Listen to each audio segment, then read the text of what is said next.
Mirë se vini në lagjen historike të qytetit ku puna për rehabilitimin e rrugës në infrashtri ka hyrë në fazën më intensive në prag të inaugurimit që pritet të mbahet në 6 qershor. Aktualisht po vijon puna për restaurimin dhe sistemimin e plotë të zonës, ndërsa çdo element po merr formën e dur sipas parametrave dhe standardeve të restaurimit urban.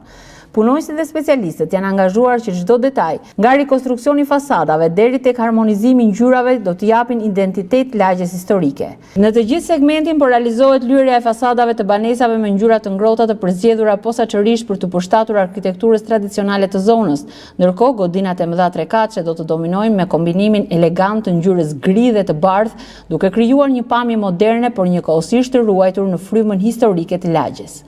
Sipas inxhinierëve që po ndjekin nga afër projektin, punimet pritet të përfundojnë plotësisht brenda afatit të përcaktuar për t'i hapur rrugë inaugurimi zyrtar në 6 qershor.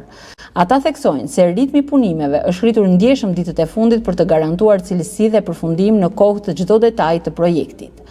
Banorët e zonës shprehen pozitiv për transformimin që po merr lagja, ndërsa vizitorët vendas dhe të huaj pritet të gjejnë tashmë një tjetër hapësirë atraktive dhe të kuruar në zemër të qytetit. Me këtë përfundim të këtij restaurimi, rruga në infrashtri pritet të kthehet në një nga pikat më të rëndësishme turistike, duke ndërthurur historinë, arkitekturën tradicionale dhe standardet moderne të urbanistikës.